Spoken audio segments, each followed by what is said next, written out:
Hey guys, tonight we begin with the elegant, disciplined, and often brutally unforgiving world of feudal Japan. A place of samurai honor, strict codes, and very sharp consequences. It's the land of cherry blossoms, beautiful poetry, and a daily routine that would absolutely break most of us by lunchtime. So before you get comfortable, take a moment to like the video and subscribe, but only if you genuinely enjoy what I do here. And let me know in the comments where you're tuning in from and what time it is for you. It's always fascinating to see who's joining us from around the world. Now, dim the lights, maybe turn on a fan for that soft background hum, and let's ease into tonight's journey together. In feudal Japan, you don't wake up and choose your path. You wake up and it's already been chosen. By birth, by blood, and by people who've been dead for 6 generations. Your role in society isn't a suggestion. It's a life sentence. Were you born into a samurai family? Lucky you. You're now responsible for the blade, the bow, and 10,000 ways to sit properly in front of your lord. Born a peasant? Congratulations.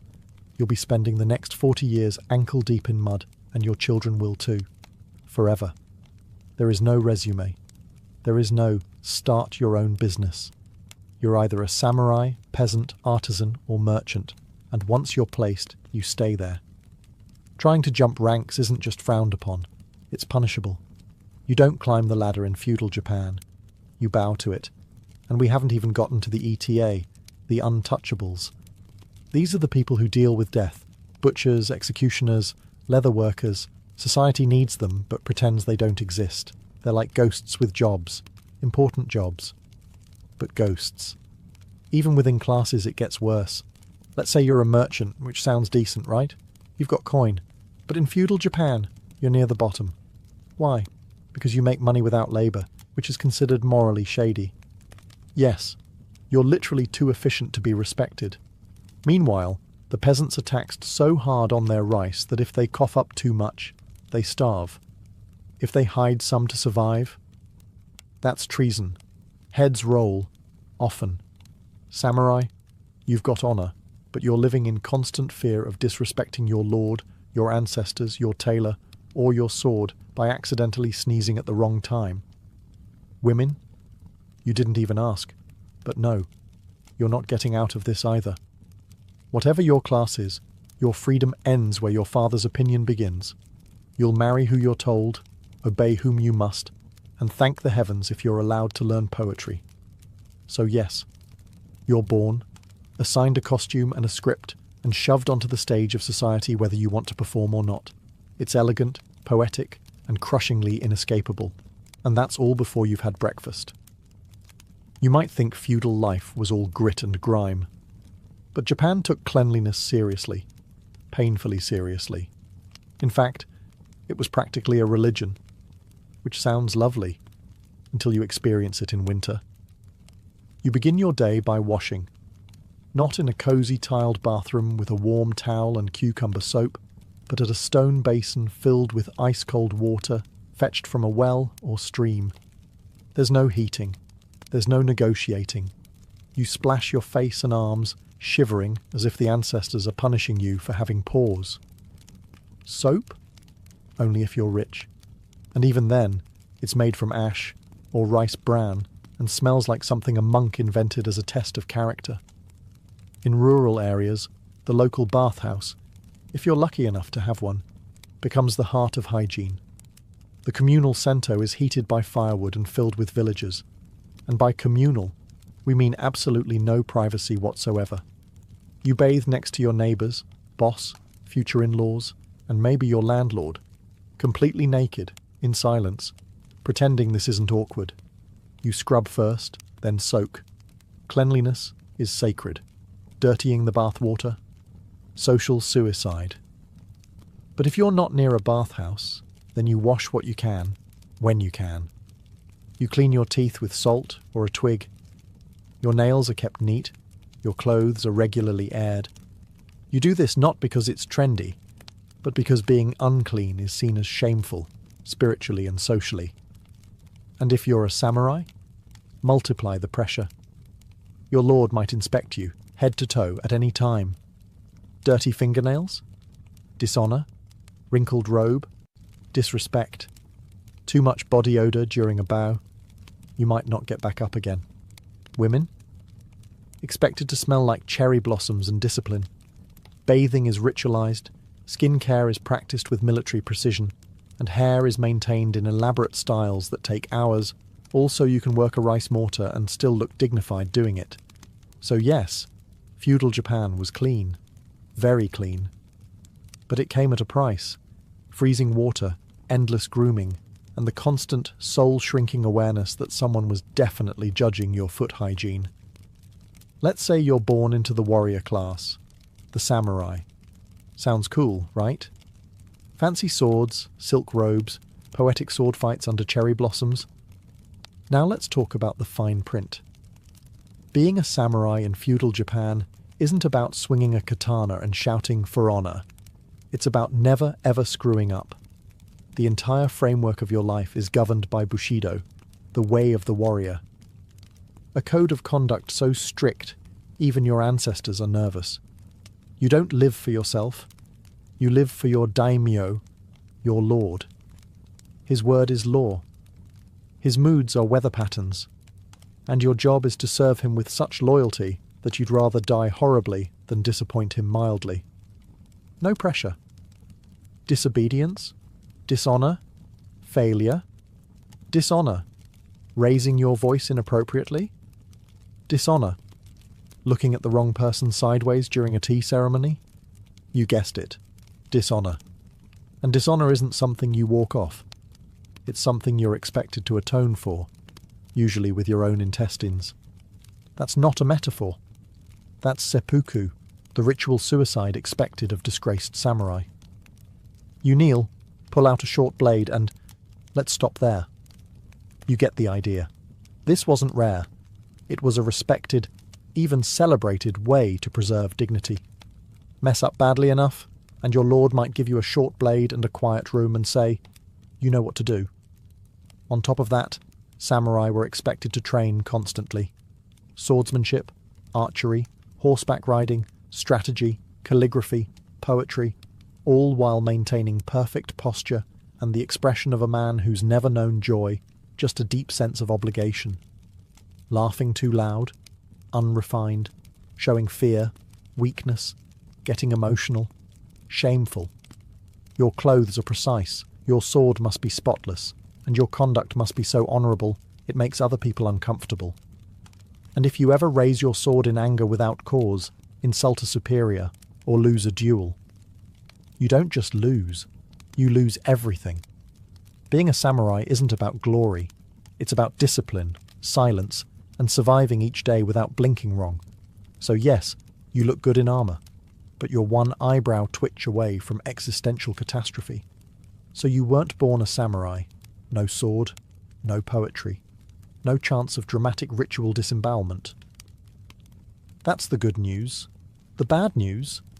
You're a peasant, which means your entire existence is a combination of dirt, sweat, back pain, and government-mandated rice delivery.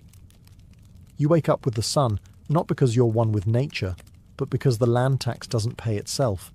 And also, your thatched hut has no doors, no windows, and someone's goat just walked across your bed mat. Breakfast? If you're lucky, a bowl of rice porridge and a side of last week's pickled something. If you're unlucky, it's pretend you're not hungry, with a splash of river water. Then it's off to the rice fields, which sound peaceful in travel documentaries, but are, in reality, mud pits designed to break your soul slowly over 12 hours. You plant, you weed, you hope a bandit raid doesn't happen today, and when the sun goes down, you limp home, only to discover that one of your oxen is missing, and the village headman would like to speak with you about your grain shortfall. Taxes are relentless. You don't get paid in coins. You pay them with rice. Your family eats what's left, which isn't much, especially if the harvest was bad, or if your lord's nephew accidentally rode a horse through your plot during a military drill. Want to complain? That's adorable. You can't. Talking back gets you whipped, exiled or promoted to corpse. If you're really lucky, you might become a village elder, which means people still don't listen to you but now ask for your advice right before ignoring it. And remember, you're legally not allowed to leave your village without permission. You are, in effect, a rice-based prisoner with seasonal ankle rot. Festivals? There are some. You get drunk on week's sake, dance in a circle, and try not to think about how planting season starts again in 4 days.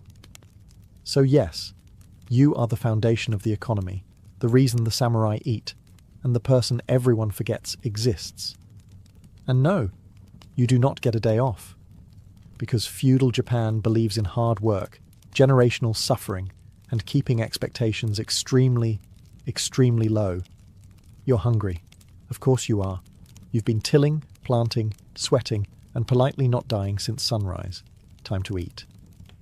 But in feudal Japan, meals aren't about indulgence. They're about survival, simplicity, and not choking on a fishbone in front of your in-laws. If you're a peasant, your diet is rice. Rice for breakfast, rice for lunch, rice for dinner. If you're lucky, it's actual rice. If you're not, it's barley pretending to be rice. You might get a turnip or two, some pickled radish if the gods are in a good mood. Meat? That's for the daimyo, or for that one chicken that looked at you funny and mysteriously disappeared. Fish? Sometimes. But it's dried, salted, and sharp enough to file your teeth. Soup? Usually miso, if you can call hot salt water with 2 floating leaves soup. It's flavorful, yes, in the same way seawater is hydrating. Now, if you're a samurai, you do get better food. But you also eat last, after your lord, his guests, and anyone he feels like impressing. That means cold rice, cold soup, and the eternal joy of watching other people eat while pretending you're deeply honoured to wait. Also, everything is seasonal. Not because it's trendy, but because there's no refrigeration, no global supply chain, and if you don't harvest it yourself, it probably doesn't exist. So when it's winter, that's just nature's way of suggesting fasting. And heaven forbid you get food poisoning. Medical care is optimistic. The local remedy is lie down and think about your ancestors. You'll either get better or become one of them. Food theft is a serious crime. Steal a bowl of rice and you're not getting a slap on the wrist. You're getting a public display of why we don't touch the daimyo's daikon. Tea? It's around. But not like you're imagining. The tea ceremony is a complex performance that's more about posture, etiquette, and existential humility than actually quenching thirst. So yes, meals are sacred, quiet, and respectful, but mostly they're bland, small, and contain at least one crunchy mystery item. And no, you can't complain. Not unless you want your next meal served through your nose. So, you've just finished your modest bowl of crunchy maybe fish soup. Someone says something absurd. Maybe your lord mumbles a bad haiku. Maybe your village elder misquotes a proverb. Maybe your neighbour insists his cow can predict the weather. And for one reckless, foolish moment, you think about correcting them. Don't. In feudal Japan, your opinion is a liability. Free speech is not a concept. It's a fast track to disgrace, exile, or sudden career-ending decapitation. The social hierarchy is rigid, and every word has a weight. Speak above your class? You're being impudent. Criticize someone above you? You're insolent. Make a joke that doesn't land? That's treason adjacent. Even within families, you tread carefully. A son doesn't interrupt his father. A wife doesn't correct her husband. And no one, absolutely no one, questions the daimyo, unless they've always wanted to explore the afterlife via sword tip. Samurai are trained to speak with measured calm, even when furious. A sharp tongue is worse than a dull blade. It's unbecoming. It's dangerous. And it might force someone into the awkward position of having to kill you to restore their honour. Which brings us to apologies. In feudal Japan, apologies are an art form. You don't just say, sorry. You bow. You grovel. You possibly write a poem about your shame. You might even send a gift, like a live bird or a decorative comb, while sincerely hoping the person receiving it doesn't decide to duel you anyway. And God's help you if your tone is too casual. A misplaced word can be interpreted as sarcasm, defiance, or spiritual rot. Silence is almost always safer. Even humour is a tightrope walk. Laughing at the wrong thing could be seen as disrespect. Laughing with someone important might imply you think you're on their level. And that's how people end up mysteriously reassigned to the far north. So yes, you're free to speak, technically. But in practice, you nod, smile, and pray your opinion never tries to escape your mouth. Because in feudal Japan, loose lips don't just sink ships. They sink social standing, reputations, and sometimes your entire bloodline. In feudal Japan, fashion isn't about self-expression. It's about making sure everyone knows exactly how far below them you are, just by looking at your sleeves. Your clothing doesn't reflect your personality. It reflects your position, your purpose, and whether or not you're legally allowed to carry a sword without getting tackled by a samurai. Let's start at the top. Samurai wear layers of silk robes, sometimes armoured, always dignified. Their outfits are carefully arranged to signal status and readiness. The colours, deep blues, earthy browns, and the occasional blood-red flourish, elegant, ominous, and almost always implying, "I have killed a man for less than a fashion faux pas." And of course the swords. A samurai's daisho, the paired long and short swords, is more than a weapon set. It's a walking badge of authority. Drawing one in public is a last resort. Wearing them improperly is a first step toward being publicly corrected with extreme sharpness. Peasants, on the other hand, wear cotton and humility. Brown, grey and beige dominate your wardrobe. It's not because they're minimalists. It's because dyed fabric costs money, and you're too busy surviving to worry about coordinating hues. Your outfit says, "Yes, I work in mud. No, I didn't choose this lifestyle. Yes, these are my only sandals." Merchants wear finer materials. They have money, after all. But they're still socially ranked below samurai and peasants, so they keep it muted. Rich, but not too rich. Silk? Yes, but subdued. Wealthy merchant families are experts at looking just respectable enough not to get noticed by a bored samurai on patrol. Artisans and craftsmen dress neatly but modestly. Their clothing is durable, practical, and most importantly, unobtrusive. Drawing attention to yourself is considered a personality defect. And then there are women who must strike a delicate balance between grace, obedience, and wearing 12 pounds of folded symbolism. Hairstyles are coded. Kimono patterns are seasonal. And if you wear a colour meant for a different festival, congratulations. You've just dishonoured your entire household and possibly started a neighbourhood whisper war.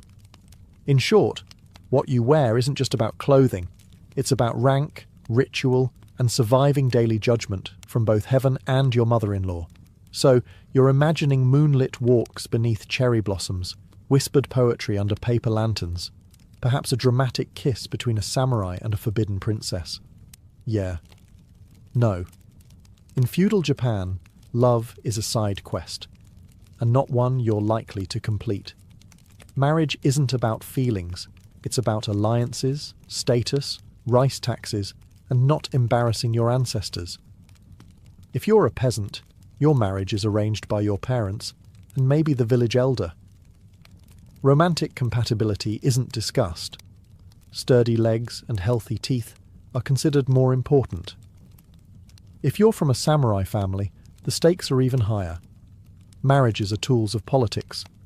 Your partner is chosen to solidify a clan alliance, secure land, or pay off a grudge with a nice kimono.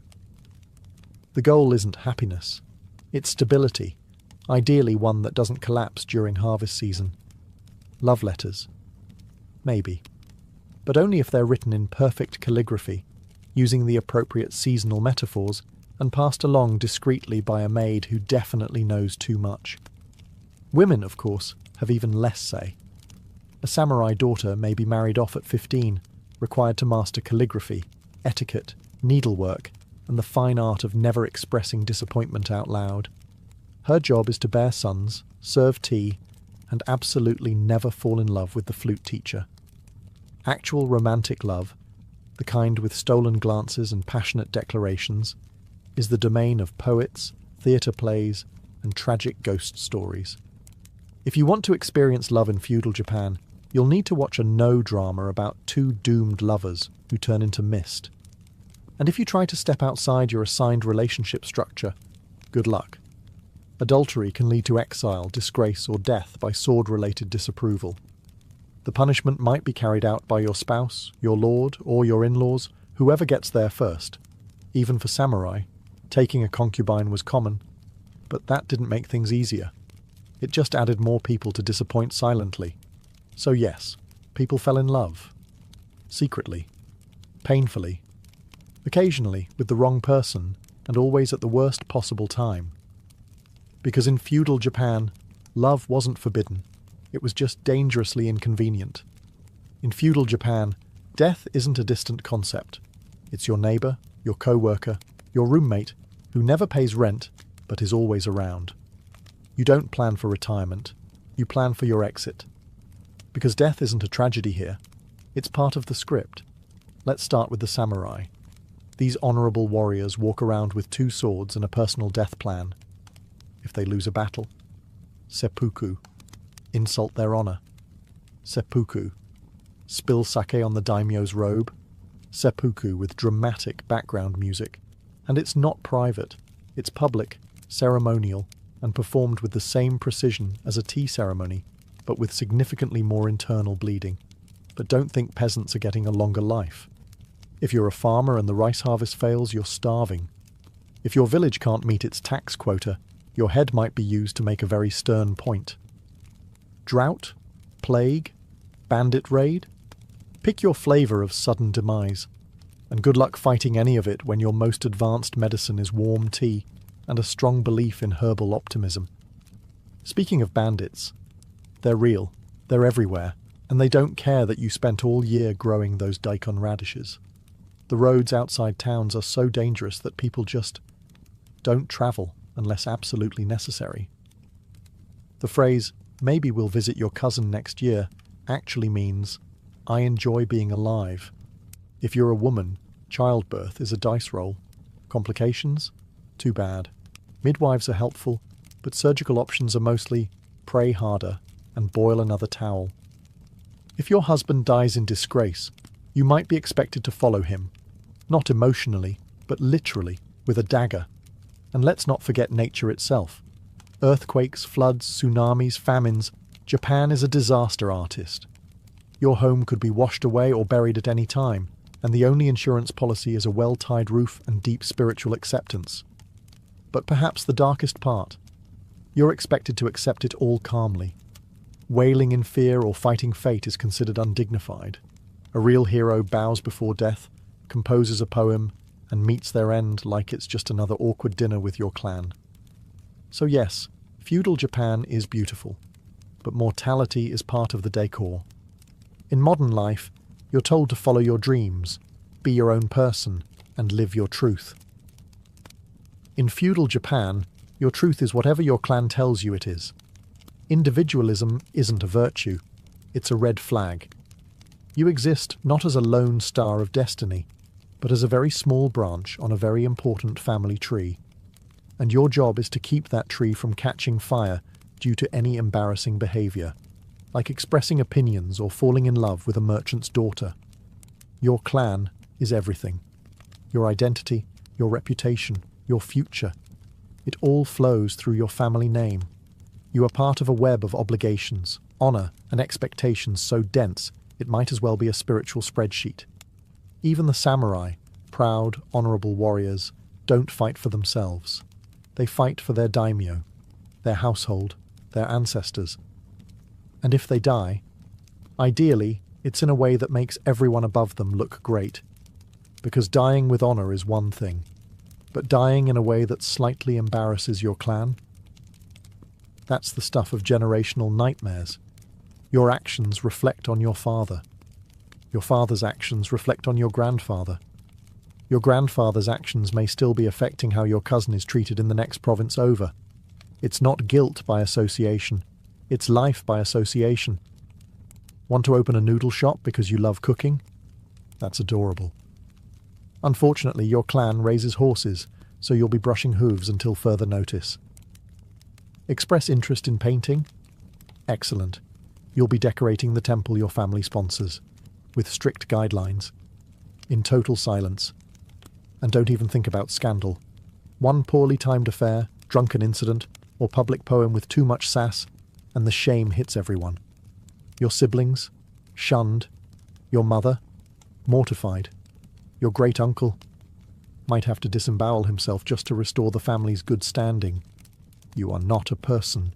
You are a representative, a chess piece, and a liability with legs. But hey, if you play your role well, bow at the right times, and marry who you're told, your clan might just speak your name with something resembling pride. And that's the feudal Japanese version of a personal achievement badge. Let's say you've survived the social hierarchy, the sword duels, the honor system, and the rice tax. Congratulations. Now try surviving the weather. Feudal Japan is a masterpiece of natural beauty. Snow-capped mountains, serene forests, blooming cherry blossoms, and an absolute nightmare of environmental chaos. The scenery is gorgeous. The climate wants you dead. Start with typhoons, massive storms that arrive like angry gods, bringing rain, wind, and the structural integrity of a rice paper wall. Roofs fly off. Roads vanish. The rice you spent all season planting, floating gently downstream. Then there are earthquakes, sudden, violent, and completely unpredictable. There's no warning siren, no alert system. Just a faint rumble, a brief moment of existential confusion, and then your house is sideways. If you survive the shaking, you still have to worry about fires. Because everything is made of wood, including your bad decisions. Flooding is common. Too much rain, and the rivers swell. Your village becomes a muddy soup bowl. Your crops drown. Your animals wander off. Your landlord still wants taxes, of course, now with interest. Droughts are just as cruel. Weeks of punishing sun and no rain leave the land cracked and the rice fields dry as a monk's humour. You pray to the gods. You do rituals. You start eyeing the neighbour's well with deep suspicion. And then there's winter. Not a snowy wonderland, more like bone-deep cold, thin blankets and fires that burn out by midnight. Heating isn't central. It's communal suffering. You warm your hands over a clay brazier and hope frostbite isn't fashionable this year. Even volcanoes occasionally join the party. Japan is part of the Ring of Fire, and yes, that's just as fun as it sounds. Eruptions could bury entire regions in ash, lava, or the awkward realization that your shrine is now a rock garden. There's no FEMA, no national relief effort. If your house collapses, you rebuild it. If your food spoils, you go hungry. And if your lord's estate is also affected, well, you still owe taxes. Disaster, after all, is not an excuse. In feudal Japan, nature isn't a background element. It's an ever-present reminder that even the gods might be having a bad day. In feudal Japan, power flows downhill, and so do responsibilities, expectations, and blame. You think you're important? Think again. There is always someone above you. Let's say you're a peasant. Your life is governed by the village headman, who answers to the local samurai, who answers to the daimyo, who answers to the shogun, who maybe, possibly, whispers to the emperor, who doesn't rule so much as haunt the capital in expensive robes. Even the samurai, fierce, sword-carrying enforcers of justice, aren't at the top. They spend their lives serving a lord, waiting for orders, and occasionally fighting in battles they didn't start, over land they don't own, for glory they'll never personally receive. In theory, they're honoured. In reality, they're very well-dressed middle management with a katana. The daimyo, those powerful lords who control provinces and armies, might seem untouchable, until the shogun decides they're getting too bold. Then suddenly their castles are being inspected, their letters intercepted, and their heads very gently removed from their political ambitions. Even the shogun, the military dictator, the most powerful man in Japan, has to keep his eye on the court, the clans, the economy, and at least 4 cousins trying to poison his tea. He rules, yes, but he doesn't sleep well. Meanwhile, the emperor technically outranks everyone, but has no actual power. He's like a sacred relic you can't touch, but also can't ignore. He blesses rituals, names eras, and occasionally writes poetry. He's also probably broke. This hierarchy isn't flexible.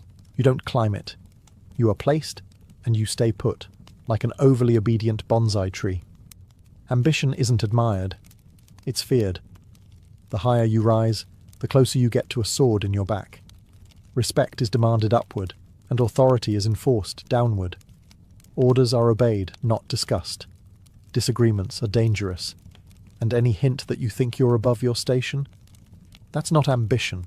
That's a death wish in formal attire. So wherever you are, peasant, merchant, samurai or lord, someone above you controls your fate, and someone below you is hoping you trip.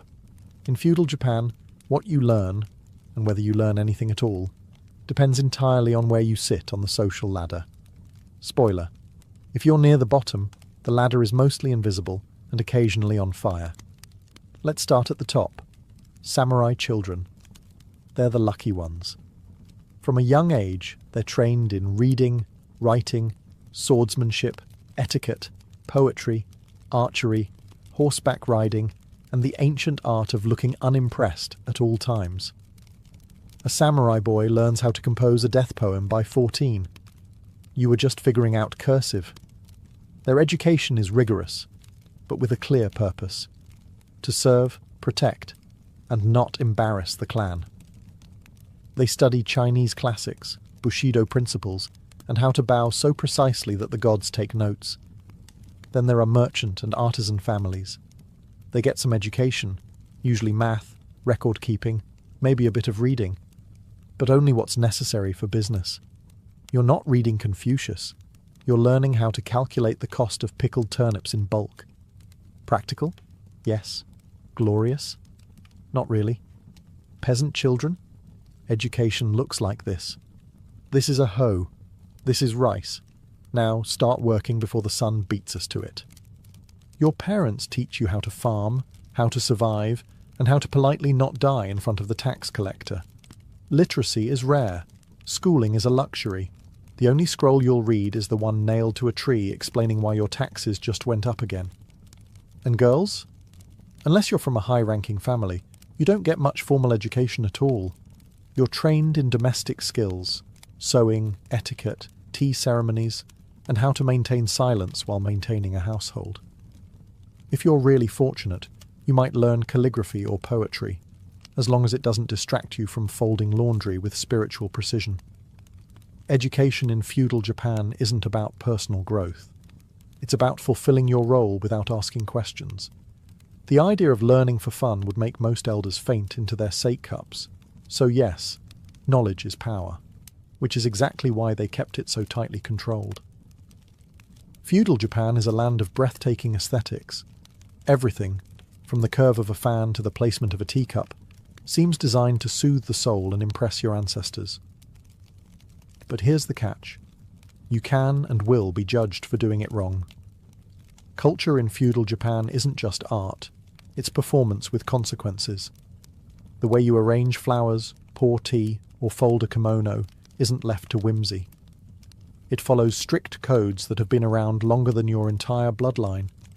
One misplaced blossom and suddenly you're the talk of the village, and not in a fun, flirty way. Take the tea ceremony, for example. It looks like a quiet, peaceful ritual. In reality, it's a social minefield. Everything is timed. Every movement is choreographed. The guest must sit just so, turn the cup twice, express humble gratitude, and drink in silence, all while mentally calculating whether they've bowed too early, too late, or too enthusiastically. Make a mistake? At best, it's awkward. At worst, it's seen as a character flaw, or a moral failing passed down from your disgraceful great-granduncle. Then there's calligraphy, a beautiful form of expression, right? Wrong. It's a test of discipline, personality, and the alignment of your inner spirit. That brushstroke isn't just ink, it's a reflection of your soul's posture. Messy handwriting? Might as well wear a sign that says emotionally unstable and bad at bowing. Even poetry is dangerous. You don't just write a haiku, you write it in the proper season, on the correct type of paper, using metaphor that references both nature and your emotional landscape without getting too personal. Too passionate? You lack refinement? Too dry?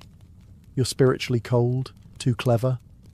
You're showing off, and now no one's inviting you to the moon viewing party. Culture here is a delicate game. You participate not to relax, but to prove that you are composed, refined, and deeply, deathly afraid of appearing uncultured. Beauty in feudal Japan isn't effortless. It's a battlefield in silk robes, and if your ikebana arrangement doesn't follow the rules, well, may the gods have mercy on your bonsai. After all we've seen, the hierarchy, the hygiene, the honor, the endless rice, let's be honest, you wouldn't last a day in feudal Japan. Not because you're weak, not because you're soft, but because this wasn't a society designed for survival. It was one designed for submission, precision, and quiet, relentless obedience. Every moment was a test of posture, of loyalty, of whether or not you bowed at precisely the correct depth while reciting a seasonal greeting in the right emotional tone. If you failed, there were consequences. Public shame at best, ritual death at worst. There were no days off, no just being yourself. You were born into a role, handed a script, and expected to perform it with deadly elegance for the rest of your life. Deviating wasn't seen as brave, it was seen as dangerous. The individual didn't matter. The clan did, the lord did, the land did. If you were a samurai, you carried the weight of centuries of honor and the very real threat of having to recite poetry before slicing open your own abdomen. If you were a peasant, you worked the land from dawn until your spine became a question mark, hoping the weather didn't betray you, or your lord didn't. If you were a woman, your life was a carefully managed exercise in grace, silence, and sacrifice. And if you were anyone else? Well, the system was designed to make sure you stayed exactly where you were. Feudal Japan was beautiful, yes, breathtakingly so. The architecture, the rituals, the poetry, the art, all meticulously curated. But that beauty came with sharp edges. It required discipline so tight it could snap bones. It demanded respect so absolute it swallowed individuality whole. So no, you wouldn't last. You'd speak out of turn, or laugh too loudly, or accidentally step over a threshold with your left foot instead of your right. You'd forget to bow. You'd ask a question. You'd want to change something. And that alone would mark you as a threat to the order. But that's the brilliance and the tragedy of feudal Japan. It wasn't made to be easy. It was made to endure. In an age where women were barely allowed to speak in public, let alone command an army, Artemisia of Caria existed like a historical glitch, someone who absolutely, by all the rules of ancient society, should not have been possible. And yet, there she was, seated on a throne wearing the double burden of queen and naval commander, plotting war alongside some of the most powerful men of the ancient world. Artemisia ruled Halicarnassus, a city nestled along the southwestern coast of Asia Minor, modern-day Turkey. Technically a vassal under the sprawling Persian Empire, Halicarnassus was part of a patchwork of territories often caught in the gravitational pull of regional powers. But Artemisia didn't simply inherit a political position, she made it dangerous. She was Greek by blood, Persian by loyalty, and a woman by biology, each identity carrying immense weight in an age dominated by iron and testosterone. Her father was likely of Carian descent, while her mother hailed from the island of Crete. Upon her husband's death, instead of stepping aside for a male successor, Artemisia claimed the reins of power. That was already an act of quiet defiance, but she didn't stop at ruling. She wanted to conquer. When Xerxes the Great launched his legendary invasion of Greece around 480 BCE, Artemisia did something no other woman of her time dared. She volunteered for war, not to stitch bandages or offer prayers from a safe distance, but to command ships and risk death. She supplied 5 of her own vessels, sleek, fast, deadly, and led them personally into the thick of battle. And Xerxes, ruler of an empire stretching from India to Egypt, didn't just tolerate her presence. He listened to her, valued her. It was a bold move. Some would say foolish. A Greek fighting for Persia? Treasonous. A woman on a warship? Unthinkable. But Artemisia knew what she was doing. She wasn't motivated by loyalty to bloodlines or empires. She was playing the game of survival and power. And she played it better than most of the men around her. In a world carved up by men with swords, Artemisia didn't ask for permission. She built her fleet, sailed into history, and dared anyone to stop her. By siding with Xerxes, Artemisia effectively declared war on her own people, the Greeks. It was a decision that raised eyebrows even before a single oar hit the water. And it wasn't just the usual whispers of treachery. This was personal. To the Greeks, she was a traitor in fine robes. A queen turned mercenary. A woman who had traded heritage for favour at a foreign king's table. But Artemisia didn't seem the least bit bothered. In fact, she doubled down. She sailed into the campaign like she belonged at the high table of Persian power, and in many ways she did. Xerxes, famous for surrounding himself with brutal warriors and sycophants, found in Artemisia something he rarely encountered: honesty. Blunt, piercing honesty. She told him not what he wanted to hear, but what he needed to know. In council meetings, surrounded by decorated generals and satraps with bloodied boots, Artemisia spoke with clarity and strategy, and she was rarely wrong. Her advice was sharp, tactical, and often laced with warnings others were too proud to voice.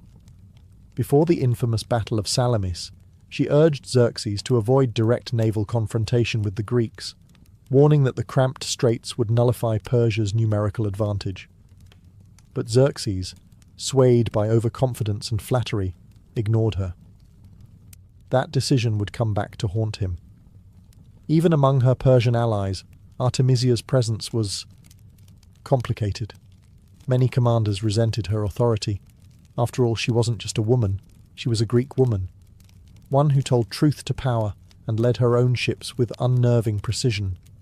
She wasn't there as a figurehead or symbolic mascot. She was there to win. And that unsettled more than a few mustachioed warlords who'd spent their lives in the business of conquest. Meanwhile, back in Greece, her name spread like a stain.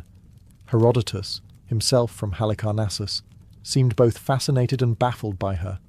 He documented her with the mix of awe and suspicion usually reserved for mythical creatures. To some, she was Medusa in a breastplate. To others, a misunderstood genius with the audacity to think like a man, and better than most of them. Artemisia was many things: loyalist, strategist, traitor, visionary. But above all, she was a political animal who understood one hard truth. In war, identity bends. Only power remains. If there was ever a stage that tested Artemisia's brilliance and boldness, it was the Battle of Salamis. This wasn't just any battle. It was the naval showdown of the Greco-Persian Wars. The Persian fleet, massive and overconfident, squared off against a much smaller but strategically positioned Greek navy in the narrow straits near Athens. It was here that Xerxes' campaign would falter, and it was here that Artemisia would make one of the most shocking tactical moves of her career. Let's rewind slightly. Artemisia had warned Xerxes not to engage the Greeks in these narrow waters. She argued, correctly, that their superior maneuverability and familiarity with the terrain would nullify the Persians' size advantage. But Xerxes, intoxicated by numbers and pride, dismissed her warning. He wanted a spectacular victory. What he got instead was humiliation. As the battle raged, chaos swallowed the Persian lines. Ships collided, formations broke, and Greek triremes darted like sharks between lumbering vessels. It was a slaughter, and in the middle of it all was Artemisia, commanding her flagship, surrounded by allies and enemies, trying to survive a collapsing battle. Here's where things get wild. With a Greek ship pursuing her relentlessly, Artemisia made a decision that historians still debate today. She ordered her ship to ram and sink another Persian vessel, one from an allied king no less. The move was so unexpected that the Greeks, assuming she must be on their side, stopped chasing her. She slipped away untouched. Xerxes, watching from a hilltop, supposedly witnessed this and turned to his aides, exclaiming, "My men have become women, and my women have become men." It was perhaps the highest praise he ever gave a subordinate, especially one who had just sacrificed a friendly ship to save herself. But Artemisia's move wasn't just about survival. It was strategy, misdirection, and cold-blooded calculation wrapped into one. She read the battlefield in real time and made a split-second decision that saved her ship, her crew, and possibly her own life. It was controversial. It was brutal. But it worked. While many Persian commanders died that day or fell into disgrace, Artemisia sailed back not as a failure, but as one of the only leaders Xerxes still trusted. The Persian fleet limped back from Salamis, humiliated. Ships were lost, morale shattered, and the myth of Persian naval invincibility obliterated. For many commanders, this was the beginning of the end. But for Artemisia, it was a strange kind of triumph. In the middle of a disastrous campaign, she emerged as the lone figure of competence, someone who had warned the king, acted decisively, and escaped unscathed. Xerxes took notice. Now back on land, licking the wounds of defeat, the Persian war machine had to pivot. And in a rare moment of candid trust, Xerxes turned once again to Artemisia, not as a novelty, but as his most reliable advisor. He asked her a deeply personal question. What should he do next? Artemisia, ever blunt, told him exactly what no proud emperor wanted to hear. Retreat. She urged him to return to Persia and leave his trusted general Mardonius in charge of the remaining campaign in Greece. You've achieved what you needed. Athens has burned. Don't push your luck. That was essentially her message, and incredibly, Xerxes listened. The man who had ignored most of his war council followed the advice of a single woman. It was a moment that confirmed what others had only suspected. Artemisia wasn't just brave, she was politically lethal. She knew when to fight, when to deceive, and now, when to walk away. Her power didn't come from brute force. It came from clarity, something in short supply among kings and conquerors. In the aftermath, she was entrusted with the guardianship of Xerxes' sons, an honor that spoke volumes. In ancient courts, you didn't hand your heirs to just anyone. You chose someone whose loyalty was ironclad and whose judgment could be trusted. Artemisia, a woman born on the fringes of empire, had now placed herself right at its heart. Back in Halicarnassus, she returned not as a queen uncertain of her place, but as a figure of undeniable consequence. Her legend began to take root. She wasn't just a ruler anymore. She was the woman who stood face to face with empires and didn't blink. Where most would have sought safety in silence, Artemisia had stepped into war, and somehow came back more powerful than when she left. While Artemisia's military feats gained her notoriety, her legacy didn't grow alone on the battlefield. It also thrived in the minds of those who recorded it, especially in the pen of Herodotus, the so-called father of history, who just so happened to be born in Halicarnassus, the very city Artemisia ruled. This geographic coincidence added an almost eerie intimacy to his account of her life. He wasn't writing about some distant myth. He was writing about his queen. And yet, Herodotus didn't present her as a caricature of feminine virtue or villainy. He painted her as something much rarer in historical record, a competent, calculating, and compelling leader. His account of the Battle of Salamis highlights not only her courage, but her cold pragmatism, the sinking of the Allied ship, the escape under Greek confusion, the brutal brilliance of it all. In Herodotus's work, Artemisia becomes more than a commander. She becomes a contradiction, both admired and feared, respected and suspected. But make no mistake, That respect was hard-earned. She existed in the shadow of men, powerful ones like Xerxes and Mardonius, but somehow she outshone them all. While they drowned in ambition, she floated on foresight. She knew when to fight and when to vanish. That kind of wisdom is rare.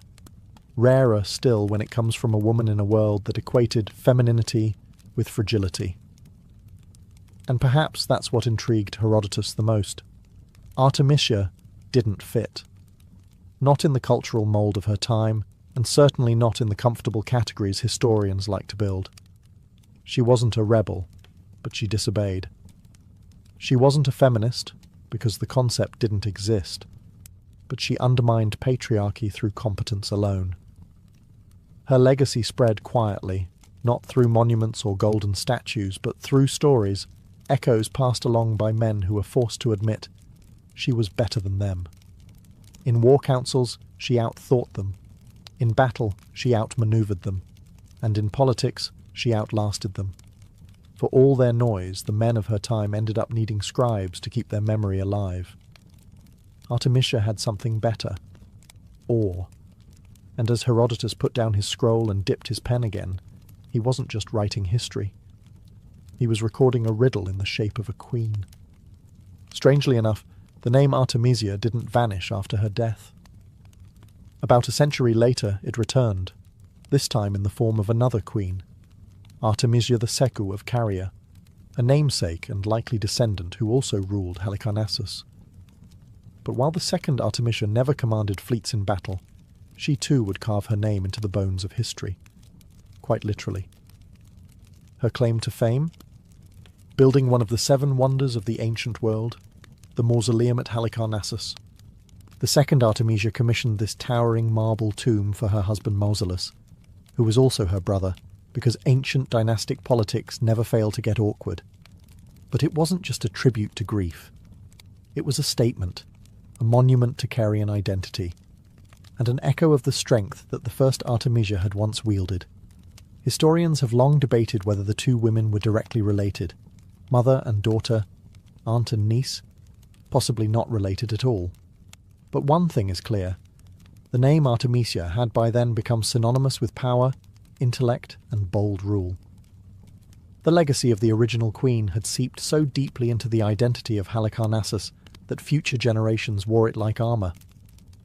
Even more fascinating is how the later Artemisia's mausoleum gave us the very word we use today for monumental tombs, mausoleum. A linguistic legacy born from stone, grief, and political theatre. And while the second Artemisia was known for mourning, she was also a capable ruler, continuing the thread of female leadership in a corner of the ancient world where that was anything but normal. But let's not forget, the foundation for all of this was laid by the first Artemisia, the naval commander, the queen who advised Xerxes, the woman who navigated the Greek world as both insider and outsider. Without her, the name might have faded. Halicarnassus might have been just another forgotten city on a forgotten coast. Instead, it became a beacon, a place where two powerful women shaped history, not through accident, but through audacity. Their stories, though separated by time, speak to each other across the centuries. One with ships, one with stone, and both with names history could not quite bury. Artemisia's story has always lived in the in-between, between empires, between genders, between legend and history. And nowhere is this more obvious than in the way her legacy has been argued, bent, and reinterpreted over the centuries. Was she a Persian puppet, a Greek traitor, or simply a sovereign playing chess, while others were busy swinging swords? To Persians, she was a loyal commander, one of the few who gave sound advice and fought with distinction. Xerxes clearly trusted her more than many of his seasoned generals. That in itself speaks volumes about her political sharpness and composure under pressure. In the Persian world, her loyalty was seen as honourable, perhaps even heroic. To the Greeks, it was more complicated. Many viewed her as a turncoat, someone who had betrayed her Hellenic roots to side with an Eastern despot. And yet, even Greek chroniclers, notably Herodotus, couldn't help but admire her intelligence and cunning. She was, in many ways, a mirror to their own contradictions, proving that not all Greeks stood with Greece, and not all Persians were villains. She defied the lines that war tried to draw. And then there's the modern view, where historians and readers alike continue to wrestle with what she represents. A feminist icon before feminism? Maybe. A symbol of shrewd leadership in a world built to exclude her? Absolutely. Her legacy continues to fascinate, not because she fit the mould of ancient queens, but because she cracked it open. In military circles, she is still cited in naval histories, often as a rare case of a woman commanding warships in antiquity. In literary and political circles, she appears as a symbol of reason in an age of hubris. And in popular culture, she occasionally resurfaces, sometimes twisted, sometimes glamorized, but always unmistakable. But here's the truth. Artemisia didn't care about legacy, not in the way we do. She wasn't building a brand or writing memoirs. She was trying to survive, to rule, to win. And that's what makes her story so enduring. It wasn't shaped by vanity or myth-making. It was shaped by decisions, hard ones, controversial ones, and more often than not, the right ones. She didn't belong to Persia. She didn't belong to Greece. She belonged to herself. As the centuries passed, Artemisia's story did what all great stories eventually do. It mutated. She was no longer just a historical figure. She became myth, metaphor, and sometimes monster. Writers and dramatists reinvented her as they pleased. In some tales, she was a cruel seductress. In others, a warrior queen possessed by bloodlust. The real Artemisia, the tactician, the realist, the survivor, was buried under layers of fantasy and fear. Part of this distortion came from a simple truth. Men didn't know what to make of her. A woman who gave orders, who didn't crumble in the face of war, who told kings they were wrong and proved it. That didn't sit well with the ancient world. So, storytellers did what they often do when faced with a woman they can't control. They rewrote her. One bizarre legend claimed that she fell hopelessly in love with a man who didn't return her affections, and in a fit of despair, she threw herself from a cliff. Not exactly the kind of thing a steely naval commander does, but it served the narrative of turning strength into tragedy. Another version painted her as a venomous schemer, more witch than queen. It's a pattern that repeats across history. When a woman gains power through intellect or audacity, later generations either soften her into a damsel or darken her into a villain. Artemisia got both treatments, neither of which honoured the truth.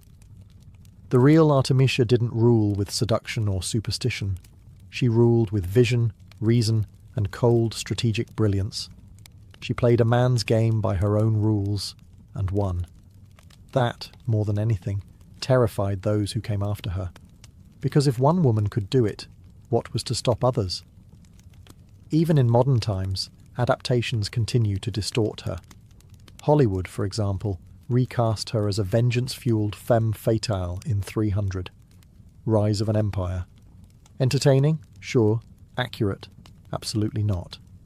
But the fact that she still draws attention, still demands reinvention, proves one thing. Her legacy has teeth.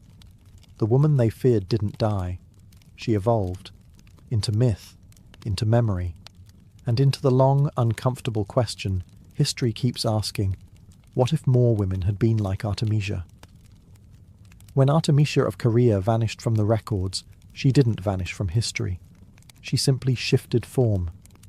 Like the wake left behind a warship, her legacy rippled outward long after she sailed her final voyage. No grand tomb marks her resting place. No statues survive bearing her likeness. And yet, her presence endures, etched into the bones of Halicarnassus, whispered in the pages of ancient chronicles, and debated in the halls of every historian trying to understand how she pulled off the impossible. Because Artemisia's life was exactly that. Impossible. She ruled when women weren't supposed to rule, fought in wars where women weren't supposed to fight, gave advice where women weren't supposed to speak, And still, somehow, she was heard. She wasn't merely tolerated, she was respected. That is perhaps her rarest achievement. Not just surviving the ancient world as a woman in power, but earning the kind of grudging admiration that made even her enemies pause. Centuries later, her name remains a paradox, simultaneously exalted and obscured. She's not the household name that Cleopatra or Joan of Arc became, but perhaps that's fitting. Artemisia didn't chase legend. She chased outcomes. She wasn't adorned with mythic beauty or tragic romance. She was a leader, a realist, a strategist. Her drama played out not in poetry, but in the silence of war rooms, in the tight quarters of a ship, and in the long stare of a king who chose to listen. Today, her story invites re-examination, not just as a tale of a woman in a man's world, but as a reminder that courage doesn't always wear a crown or raise a sword. Sometimes it sits at the edge of power, says the uncomfortable thing, and sails straight into chaos. Artemisia didn't need to be rescued. She didn't need to be rewritten. What she needed, what she still deserves, is to be remembered as she was. Sharp, dangerous, brilliant. In an empire built by men, she charted her own course, across hostile seas, against cultural gravity, and through the fog of war. And as long as ships sail and history remembers those who dare to speak when silence is safer, Artemisia of Caria will never be truly gone. Before lenses and satellites, before Copernicus dared rearrange the cosmos, humanity had only two tools for unlocking the secrets of the sky: the naked eye and stone. And somehow, that was enough. Across the ancient world, civilizations looked up, not just in wonder, but with intent. The stars were not mere decoration. They were calendars, compasses, gods, and prophecies. And so began the oldest science of all, astronomy. Long before it had a name, it was a necessity. Farmers needed to know when to plant, sailors needed to know how to steer, priests needed to know when to perform the right ritual at the right celestial moment. And astronomers, often indistinguishable from priests, kings, or mathematicians, were the ones everyone relied on. But without telescopes, how did they do it? They built temples, not just for worship, but for watching. Massive structures like Stonehenge in England, Nabta Playa in Egypt, and the Great Pyramids of Mesoamerica weren't just tombs or altars. They were observatories, carefully aligned with the movements of the sun, moon, and stars. Many were designed to capture specific light patterns on solstices and equinoxes. Sacred architecture with astronomical purpose. The great temple of Amun-Ra at Karnak in Egypt, for example, was oriented so that the sun would rise precisely between its pylons on the summer solstice. The Maya at Chichen Itza built El Castillo, a pyramid that casts a shadow of a serpent slithering down its staircase on the spring and autumn equinoxes. In India, vast stone instruments like the Jantar Mantar allowed astronomers to track the declination of celestial bodies with remarkable precision. These weren't accidents. These weren't crude guesses. These were deliberate, data-driven feats of cosmic engineering. And they weren't isolated. From the Andes to the Nile, from Babylon to Beijing, humans were building with the stars in mind, sinking stone with starlight. They charted planetary motions, eclipses, and even retrograde movement with nothing but patience, observation, and a deep sense of cosmic order. The sky wasn't just watched. It was measured, mapped, and built into the very bones of their cities. Long before glass could magnify the heavens, civilizations were already recording their rhythm, in stone, in silence, and with astonishing accuracy. In the sun-baked floodplains of ancient Mesopotamia, the Sumerians looked up and saw not just stars, but structure. Around 3000 BCE, they weren't simply telling stories about the heavens, they were organizing life around them. To the Sumerians, the sky wasn't random. It was a cosmic schedule, and their job was to interpret it correctly. These early astronomers laid the groundwork for what we now call celestial mechanics. They observed the regular motions of the sun, moon, and planets, and realized these movements weren't chaos. They were clocks. That's how they developed one of the earliest known calendars, dividing the year based on the lunar cycle. It wasn't perfect, but it was remarkably effective for tracking agricultural and ritual events. And speaking of time, the Sumerians gave us the sexagesimal system, the base 60 counting method still baked into how we measure minutes, seconds, and degrees. When you glance at a clock showing 60 minutes in an hour, or 360 degrees in a circle, you're echoing a 5,000-year-old way of thinking. They didn't have telescopes, but they had ziggurats, step towers rising toward the heavens. From these platforms, priest astronomers kept careful records on clay tablets, noting when Venus appeared on the horizon, when the moon turned red during an eclipse, or when a star cluster returned after months below the horizon. Their word for these watchers? Umanu, learned ones, both scientists and spiritual guides. Over time, Sumerian stargazing would evolve into something more systematic. Their descendants, the Babylonians, built vast star catalogues, predicted eclipses with eerie accuracy, and gave names to constellations that are still in use today. But it all began with the Sumerians, scribbling celestial movements in cuneiform and laying down the earliest astronomical records we've ever found. Perhaps most impressive is how this early science blended seamlessly with mythology. To them, the sky was divine, yet predictable. The gods moved in patterns, and if you understood those patterns, you could align your crops, your rituals, and your fate. The Sumerians didn't just look up in awe. They looked up and began to measure. And in doing so, they started humanity's long relationship with the stars. If the Sumerians lit the first fire of astronomy, the Babylonians poured oil on it and turned it into an inferno of precision. By the time their empire flourished around 1800 BCE, Babylonian astronomers weren't just watching the skies. They were predicting them. Eclipses, planetary conjunctions, retrograde motion, all charted, logged, and projected with stunning regularity. They weren't guessing. They were calculating. The Babylonians took the Sumerians' observational legacy and supercharged it with math.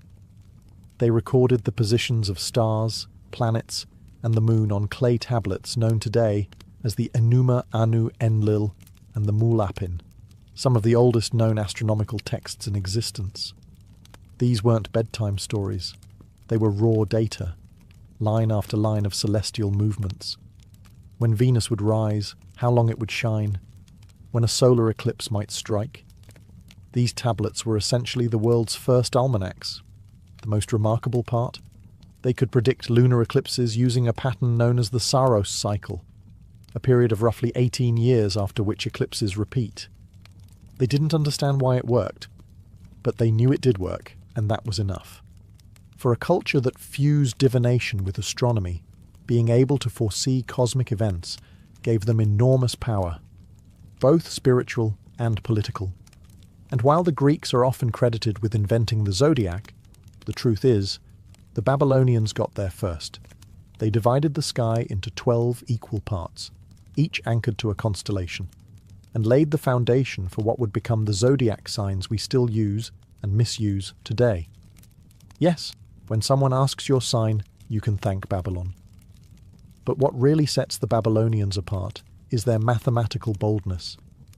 They tracked planetary motion, even retrograde paths, and used arithmetic methods to approximate celestial cycles. Not geometric models, mind you, that would come later with the Greeks, but arithmetic that worked. And for practical purposes, that was more than enough. They saw the universe as a ledger of patterns, a giant machine of repeating cycles. And their astronomers were not just mystics or priests. They were early scientists, hunched over tablets, decoding the rhythms of the cosmos in symbols and numbers. In the dark, they wrote the sky. While the Babylonians were busy predicting eclipses, the ancient Egyptians were syncing their entire civilization to the stars, quite literally. In the Nile Valley, astronomy wasn't just a curiosity, it was survival. And at the heart of it all was a single star, Sirius, the brightest light in the night sky. The Egyptians noticed something extraordinary. Each year, just before the annual flooding of the Nile, Sirius would reappear on the horizon during dawn. This event, known as the heliacal rising of Sirius, became the cornerstone of their calendar. That wasn't just poetic, it was vital.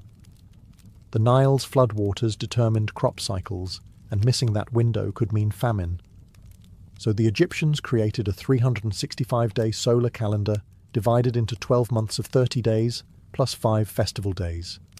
It was remarkably close to our modern calendar, centuries before Julius Caesar ever got involved. But the Egyptians didn't stop with Sirius. They tracked the sun, moon, and stars from their temples, many of which were aligned with astonishing astronomical precision. The Temple of Karnak, for instance, was oriented so the sun would rise directly through its axis during the summer solstice. Other temples lined up with the rising and setting of stars considered sacred. And then there were the pyramids. The Great Pyramid of Giza, constructed around 2560 BCE, was aligned almost perfectly with the cardinal points. Its shafts may have been pointed towards specific stars, possibly Orion and Sirius, hinting at a celestial connection between the heavens and the pharaoh's journey into the afterlife. This wasn't just burial architecture, it was cosmological engineering. Egyptian priests often served double duty as astronomers. They observed the skies not only for ritual timing, but for signs, omens, and the will of the gods. Astronomy, theology, and governance were tightly interwoven. To rule Egypt was to understand the sky. What's remarkable is that without telescopes, without even lenses, they developed an entire system for tracking time, orienting buildings, and forecasting natural events, all based on patient observation and relentless precision. The Egyptians didn't look at the sky for entertainment. They looked up and saw a divine clock, ticking with purpose, echoing eternity. Deep in the jungles of Mesoamerica, long before Europeans set foot in the New World, the Maya were building one of the most sophisticated astronomical systems the world had ever seen. Without metal tools, without wheels, and without telescopes, they mapped the movements of the sun, moon, planets, and stars with a precision that still baffles modern scholars. To the Maya, astronomy was not a luxury of the learned elite. It was the framework of society itself. Their rulers were seen as cosmic intermediaries, and every major political or religious event was timed to match a celestial counterpart. Eclipses, solstices, equinoxes, and Venus cycles weren't just observed. They were used to legitimize power. One of their most striking achievements was their tracking of Venus. The Maya noted that Venus disappeared and reappeared in the sky in a repeating cycle of 584 days, and they tied this rhythm into their ritual warfare and calendar systems. The Dresden Codex, one of the few surviving pre-Columbian manuscripts, contains a Venus table that tracks the planet's movements over hundreds of years, with an error of less than 1 day. They didn't stop there. The Maya developed a complex long-count calendar, capable of tracking dates over spans of thousands of years. They understood the solar year with incredible accuracy, about 365.420 days, remarkably close to the modern value. Their calendar systems were so refined that multiple ones ran simultaneously. The 260-day ritual calendar, Tzolk'in, the 365-day solar calendar, Harb, and the long count for historical chronology. And the observatories? They didn't have glass domes, but they had stone genius. The El Caracol Observatory at Chichen Itza was built with specific windows and alignments that allowed Mayan priests to track the movements of Venus and the sun.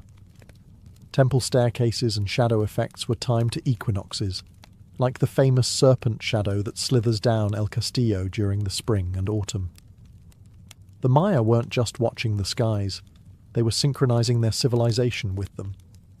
Their kings ruled by the stars, their temples rose in tune with solstices, and their wars were timed with the wanderings of Venus. They didn't just read the cosmos, they wove it into the fabric of life. In ancient China, astronomy wasn't simply a science, it was a matter of state. The emperor, regarded as the son of heaven, ruled with the mandate of heaven. a cosmic endorsement that could be revoked if the stars sent the wrong message. That made astronomy both sacred and political. If the sky changed, so could the dynasty. As early as 2000 BCE, Chinese astronomers were tracking celestial events and documenting them with methodical care. They recorded comets, novae, eclipses, sunspots, and planetary motions. Some of these records, like those found in the Shiji, records of the Grand Historian, and the Book of Han, are still referenced by modern scientists today to verify ancient astronomical phenomena. Perhaps most remarkable is their documentation of a supernova explosion in 1054 CE, visible in daylight for 23 days. Chinese astronomers recorded its location with such accuracy that modern astronomers used the data to identify the remnants, now known as the Crab Nebula. But China's astronomical prowess didn't rely on mystical interpretation alone. They developed mechanical devices, such as armillary spheres and gnomons, shadow-casting rods, to measure the altitude of the sun and the positions of stars. In fact, the Chinese had working water-powered celestial globes and astronomical clocks centuries before Europe caught up. Chinese astronomers divided the sky into 28 lunar mansions, similar in concept to Western constellations, and used them for both navigation and timekeeping. They also created the Chinese lunisolar calendar, which balanced lunar months with the solar year, and remains in use today to determine traditional holidays like the Lunar New Year. One of their key contributions was the meticulous recording of eclipses. They not only predicted solar and lunar eclipses, but sometimes tied them to dynastic omens. If an eclipse occurred, and the emperor hadn't been forewarned, it was considered a failure of the astronomers, and sometimes a sign that the emperor had lost the mandate of heaven. In short, astronomy in China wasn't tucked away in a scholar's study. It stood at the very core of governance, divinity, and national survival. The stars didn't just tell time, they told truth, and the empire listened. In ancient India, astronomy was never a separate discipline. It was interwoven with philosophy, ritual, mathematics, and metaphysics. Known as Jyotisha, the science of light, Indian astronomy began as a tool for determining auspicious timings for rituals, but evolved into one of the most mathematically advanced systems of celestial observation in the ancient world. The earliest references to celestial events appear in the Vedas, composed around 1500 BCE. These sacred texts mention the sun, moon, and planetary cycles, as well as the division of the sky into 27 nakshatras, lunar mansions that formed the core of early Indian sky mapping. These nakshatras were tied to both mythology and calculation, forming the basis of astrological charts and calendars still used in India today. But Indian astronomy wasn't just poetic, it was shockingly precise. Ancient scholars developed models for the solar year that were more accurate than the Julian calendar introduced much later by the Romans. The Surya Siddhanta, a foundational astronomical text compiled around 500 CE, based on earlier knowledge, describes the Earth's axial tilt, the elliptical orbits of planets, and even the concept of gravity, centuries before Newton. Perhaps the most revolutionary figure in Indian astronomy was Aryabhata, who in 499 CE proposed that the Earth rotates on its axis daily, a theory rarely entertained in other parts of the world at that time. He also calculated the length of the solar year at 365.358 days, just a tiny fraction off from modern values, and developed advanced trigonometric functions to assist in astronomical calculations. Indian astronomers also created sophisticated sign tables, worked with decimal notation, and used shadow instruments and armillary spheres to measure angles and altitudes. Observatories were often aligned with solstices, equinoxes, and planetary conjunctions. But beyond technical achievements, Indian astronomy carried a cosmic elegance. The universe wasn't just a machine, it was a cycle, a dance of time and space unfolding endlessly. Astronomy wasn't about domination over nature, it was about harmony with it. In the Indian worldview, understanding the heavens was a way of understanding the self, a geometry of spirit where planets moved not just across the sky, but through the soul. If other civilizations looked to the sky for guidance, ritual, or survival, the ancient Greeks looked up and asked, "Why? Why do the stars move? Why do planets wander? And most importantly, can the cosmos be explained by reason?" Greek astronomy marked a turning point in humanity's relationship with the heavens. Where others saw patterns and portents, the Greeks sought laws. They weren't just observers. They were theorists, trying to decode the sky using mathematics, geometry, and philosophy. It began with Thales of Miletus, one of the first to suggest that celestial phenomena had natural causes. Then came Anaximander, who imagined the Earth floating in space, unsupported, and suggested that the heavens formed a sphere. These ideas may sound crude today, but for their time, they were revolutionary. The true leap came with Pythagoras, who viewed the cosmos as a system of perfect harmony, a music of the spheres governed by mathematical ratios. His followers believed the universe could be understood through numbers, laying the foundation for theoretical astronomy. But it was Aristarchus of Samos who came closest to modern truth. In the 3rd century BCE, he proposed a heliocentric model, with the sun, not the Earth, at the centre of the universe. His ideas were ignored for nearly 2,000 years, but they planted a seed that would later bloom with Copernicus. Then came Hipparchus, the father of observational astronomy. He created the first star catalogue, divided stars by brightness, discovered the precession of the equinoxes, and developed trigonometric tools to calculate celestial positions. His accuracy was astonishing, especially without telescopes. And finally, there was Claudius Ptolemy, whose Almagest became the authoritative astronomical text for over a millennium. He synthesized Greek, Babylonian, and Egyptian knowledge into a geocentric model that explained planetary motion using epicycles and deferents, a complex yet elegant system that worked until it didn't. While some Greek ideas were wrong, their commitment to rational explanation and systematic modelling changed the game. They taught the world that the stars weren't random. They were governed by patterns that the human mind could understand. With the Greeks, astronomy became more than observation. It became an argument between earth and sky, between logic and myth, and between what we see and what we know. By the time the telescope was invented in the early 17th century, humanity had already spent thousands of years watching the skies, with nothing but eyes, shadows, and stone. And yet, what those ancient civilizations achieved is nothing short of astonishing. They mapped stars, tracked planets, predicted eclipses, and built monuments aligned with solstices and equinoxes, all without lenses, satellites, or electricity. What makes their accomplishments even more extraordinary is that they did it independently. The Sumerians in Mesopotamia, the Maya in Mesoamerica, the Chinese and Indians in Asia, the Greeks and Egyptians around the Mediterranean, they all developed astronomical systems rooted in their own worldviews. Yet despite being oceans apart, they arrived at similar conclusions. The heavens move with order, and that order matters. Ancient astronomy wasn't confined to ivory towers. It shaped agriculture, religion, architecture, politics, and philosophy. It dictated when to plant, when to pray, when to build, and when to rule.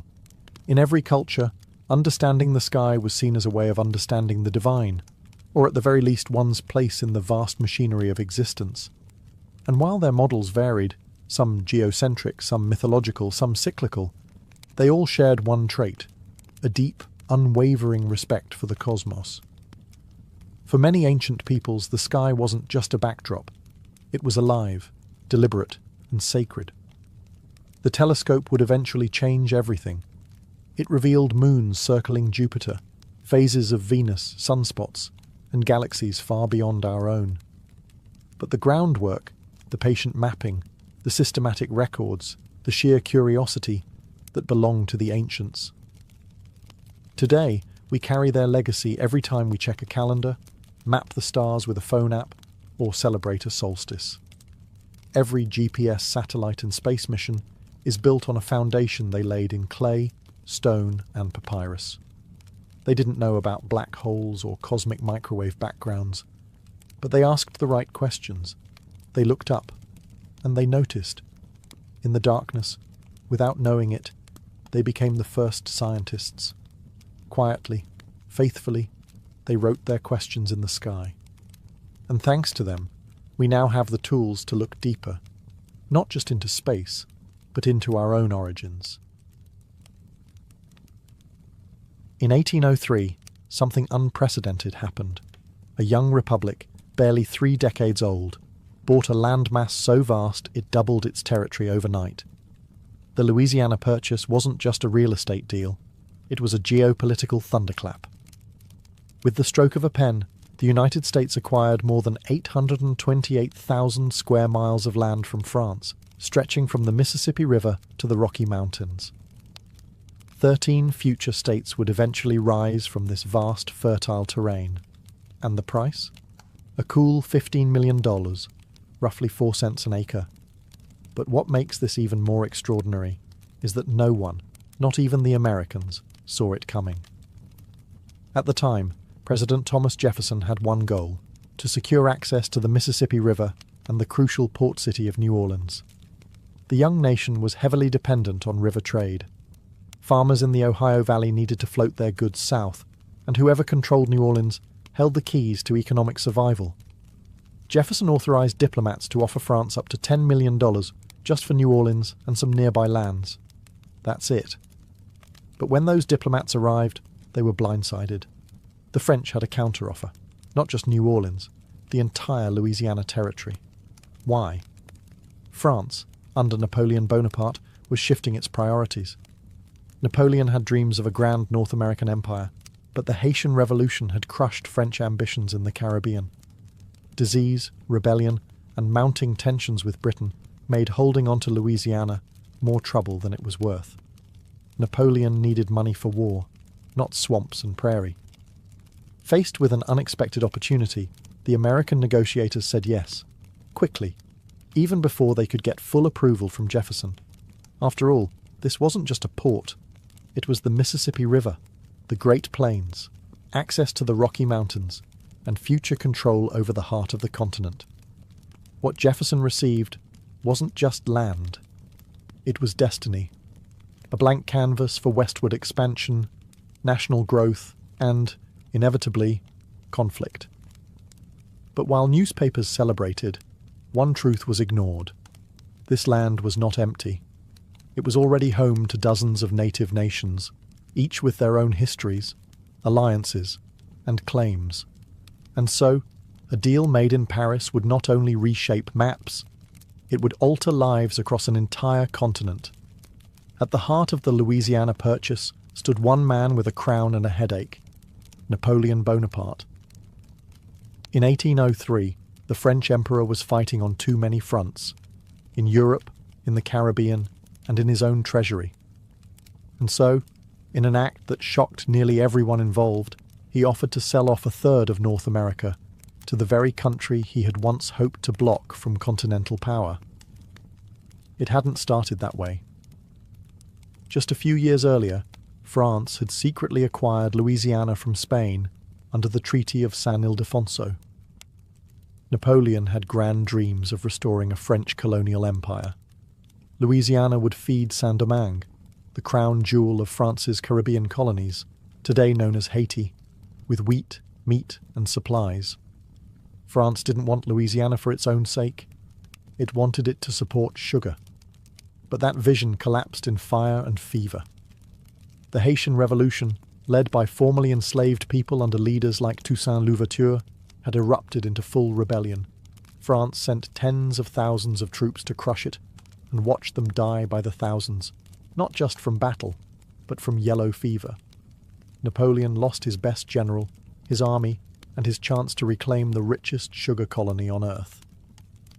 With Saint-Domingue slipping away, Louisiana became irrelevant. Worse than irrelevant. It was now indefensible. And with Britain preparing for another war against France, Napoleon feared Louisiana might be taken by force. So instead of fighting to keep it, he sold it. And in typical Napoleon fashion, the decision was fast, bold, and entirely pragmatic. On April 11, 1803, he stunned American diplomats Robert Livingston and James Monroe with an offer: all of Louisiana, not just New Orleans, for $15 million. Napoleon's reasoning was simple. I have given England a maritime rival that will sooner or later humble her pride. He didn't just want money. He wanted the US to grow strong enough to stand against Britain. Selling Louisiana wasn't surrender. It was strategy. And so, in a single act, Napoleon abandoned his American empire and changed the future of a country he barely respected. What was an imperial afterthought to him would become the launching pad for America's expansion west, and the beginning of the end for native sovereignty across the continent. Thomas Jefferson had long envisioned an agrarian republic, a nation of independent farmers living on their own land, bound together by liberty and civic virtue. The Louisiana Purchase should have been his dream come true. But instead, it gave him a constitutional nightmare. Jefferson was a strict constructionist. He believed the federal government should only exercise powers explicitly granted by the Constitution. And guess what? Nowhere in that document did it say the US government could buy foreign territory. There was no clause for purchasing a continent, no legal roadmap for doubling the size of the nation in one transaction. So Jefferson hesitated. The offer from Napoleon was almost too good to be true. $15 million for land stretching from the Mississippi to the Rocky Mountains. It was a once-in-a-civilization opportunity, but Jefferson wrestled with the contradiction. Could he, a man who feared federal overreach, stretch the Constitution to justify such a massive acquisition? In private, he considered proposing a constitutional amendment to authorize the purchase. But the clock was ticking, and political realities loomed. If he delayed, Napoleon might change his mind, or Britain might seize the territory before the ink could dry. So Jefferson did something ironic. He embraced implied powers, the very thing he had criticized Alexander Hamilton for advocating years earlier.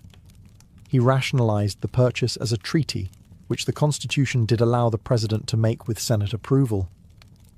The Senate ratified the deal in October 1803 with overwhelming support, and Jefferson, while quietly uneasy, defended his decision as necessary for the survival and security of the Republic. And just like that, Jefferson, the constitutional purist, became the architect of the largest peaceful land acquisition in US history. The contradiction wasn't lost on his critics, who called him a hypocrite, but Jefferson saw it as a necessary compromise, bending the Constitution, in his view, to preserve the Republic rather than destroy it. In doing so, he set a precedent. The federal government could acquire land by treaty, even without explicit constitutional authority, and that precedent would be invoked again and again as the United States expanded further west, and into territories already lived on by others. The Louisiana Purchase had been signed, sealed, and ratified, but nobody really knew what the US had just bought. The land was vast, sparsely mapped, and filled with unknown rivers, mountains, species, and people. So, in 1804, President Jefferson commissioned an expedition that would become one of the most iconic journeys in American history, the Corps of Discovery, led by Meriwether Lewis and William Clark. Their mission was ambitious: explore the new territory, establish trade with native nations, study the land's resources, and, most importantly, find a water route to the Pacific Ocean. Jefferson dreamed of a Northwest Passage, a navigable link between the Atlantic and Pacific that would revolutionize trade. Spoiler, it didn't exist. But what Lewis and Clark found would still transform how Americans saw their place on the continent. They started in St. Louis in May 1804 with a team of over 30 men and headed upriver into land untouched by American settlers. Along the way, they documented over 100 new animal species and 178 new plants. They mapped rivers, sketched mountains, and kept meticulous journals filled with scientific and ethnographic observations. But they didn't do it alone. One of the most essential figures on the journey was Sacagawea, a young Shoshone woman who joined the expedition with her French-Canadian husband. Sacagawea was not just a translator, she was a symbol of peace. Her presence with a child signaled to native tribes that this was not a war party. Her knowledge of geography and diplomacy helped the Corps survive dangerous crossings and build crucial alliances. Over 2 years, the expedition travelled more than 8,000 miles, all by boat, horse and foot. They reached the Pacific Ocean in November 1805, built a fort for the winter, and returned east by 1806. They didn't find a northwest passage, but they brought back something arguably more valuable, a detailed account of the newly acquired land and the people who lived there. Jefferson had purchased a mystery. Lewis and Clark began to make it real. But while their reports inspired dreams of westward expansion, they also foreshadowed something darker, the coming pressure on indigenous nations and the inevitable push toward conquest under the banner of discovery. To American politicians and settlers, the Louisiana Purchase was a land bonanza, a blank slate for farms, cities, and ambition. But to the native nations who had lived there for centuries, it was something else entirely, the beginning of erasure. The land the US had purchased from France was already home to over 50 sovereign indigenous nations, each with its own language, territory, and system of governance. From the Osage and Sioux to the Cheyenne, Comanche, and Mandan, these communities had been managing the land, trading with one another, and making alliances long before any European flag had been planted.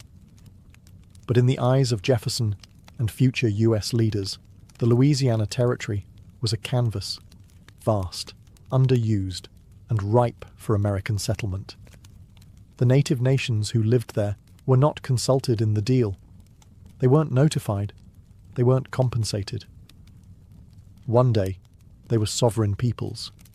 The next, they were declared subjects of the expanding American Republic. Jefferson believed native people could either assimilate into American society or relocate, peacefully, if possible, but forcibly, if necessary. In private letters, he wrote that as settlers moved west, indigenous people would have to move westward too, or perish. It wasn't yet called removal, but the idea was already forming. This pressure intensified after the Lewis and Clark expedition returned with news of abundant land and natural wealth. The federal government began negotiating treaties, many of them deceptive or coercive, to claim land and push tribes farther west. In some cases, military force backed these efforts. In others, it was disease and displacement that did the work.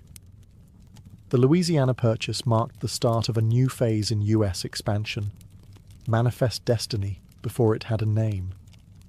The belief that the United States was meant to control the continent had its legal foundation in this sale, and its moral cost in the lives and lands of native nations. For indigenous peoples, the Louisiana Purchase was not a transaction, it was a trespass. It redrew maps that had never been theirs, erased boundaries that had never been acknowledged, and unleashed a wave of settlers who came not to trade, but to take.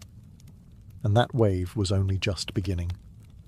The Louisiana Purchase was hailed as a triumph, a peaceful acquisition of territory that nearly doubled the size of the United States. But while the land deal was clean on paper, the reality on the ground was anything but. Expansion came with a price, paid not in gold, but in conflict, displacement, and cultural destruction. With the new territory secured, American settlers began flooding westward. Driven by hopes of fertile farmland, personal freedom, and economic opportunity, they pushed into lands still inhabited by indigenous nations. The federal government followed, establishing forts, roads, and administrative posts to manage and enforce its new authority. This set the stage for a slow-burning collision between two visions of the land, one that saw it as property to be claimed and improved, and another that saw it as a living entity to be shared and respected. Unsurprisingly, conflict erupted. Skirmishes turned into wars. Treaties were signed, then broken. And slowly, the frontier line moved further west, pushed by the force of rifles, railroads, and relentless ambition. But it wasn't just indigenous nations who paid a price.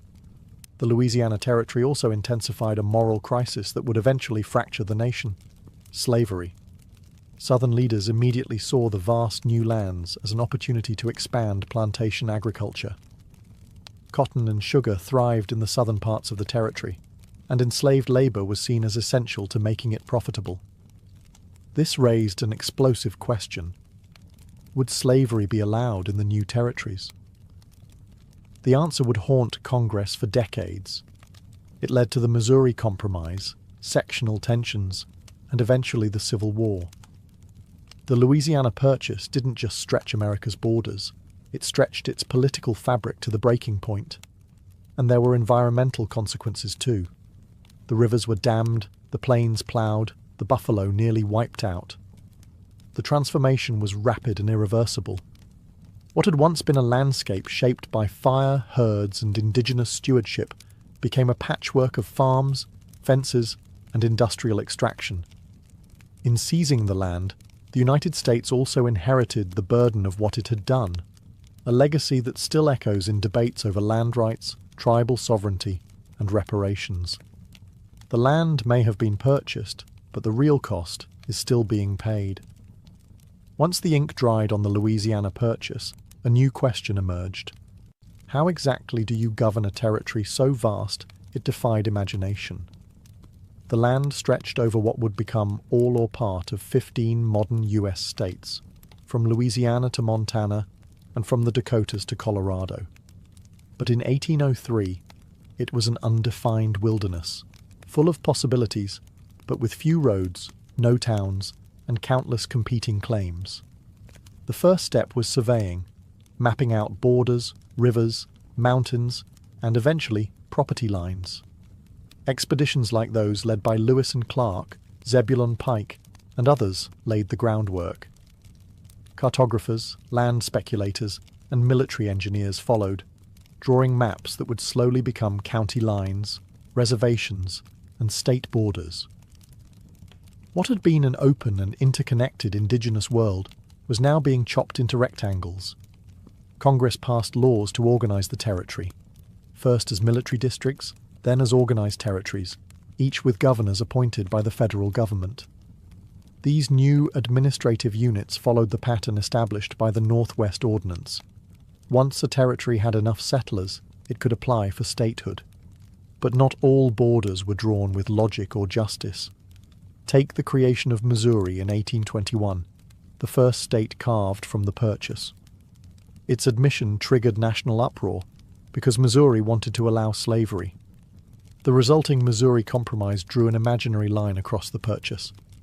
Slavery would be allowed south of it, banned to the north. That single line would haunt American politics for decades, as each new state's status threatened to tip the balance between North and South. Meanwhile, white settlers poured into the new territories, often ahead of the law. They claimed land through preemption, squatting, and, increasingly, through federally sponsored land grants. Native peoples, even those with existing treaties, found their lands suddenly reclassified, first as territory, then as open land, then as someone else's farm. And while maps were being filled in, they were also erasing native trails, erasing seasonal migrations, erasing indigenous names and replacing them with names like Jefferson City, Baton Rouge, and Fort Pierre. Borders in this new vision of America weren't just lines on a map. They were tools of control, ways to claim, divide, sell, and govern land that, just a few years earlier, had belonged to no president, no state, and certainly no empire. The Louisiana Purchase didn't just reshape America's borders, it redefined its identity. With one diplomatic stroke, the United States went from a coastal republic hugging the Atlantic to a continental power stretching toward the unknown. It was the first great leap of manifest destiny, even before the term existed, and it set the tone for the next century of expansion, conquest, and reinvention. Politically, the Purchase established the precedent that the federal government could acquire new land through treaty, even without clear constitutional guidance. That precedent would be used again with Florida, Texas, Oregon, Alaska, and Hawaii. The US became not just a country, but a collector of territory, a nation always looking westward. Culturally, it fed a new kind of American myth, that of the frontier. The Louisiana Territory became the backdrop for stories of rugged settlers, daring explorers, and wide-open possibility. But for every pioneer's dream, there was a native nightmare, a memory of land lost, treaties broken, and people pushed further into exile. Economically, the impact was staggering. The Mississippi River became the artery of American commerce. Cities like St. Louis, New Orleans, and Kansas City grew into vital trade hubs. Fertile plains turned into farmland, and the discovery of gold, silver, and other natural resources would turn portions of the Purchase into engines of industrial growth. But the deeper legacy is a contradiction. The Purchase represented American ideals: opportunity, growth, independence. And yet it also embodied America's deepest failures: dispossession, slavery, imperial ambition. It's a story of triumph written on land taken from others, often violently. Today, the boundaries of the Louisiana Purchase define states that millions call home. Highways crisscross where buffalo once roamed. Fields of wheat now grow where sacred grounds once stood. And yet, beneath the soil and asphalt, the memory of that purchase still lingers, not just as a transaction, but as a turning point. The United States was forever changed by it. So was the world. But the question remains: was the cost purely monetary?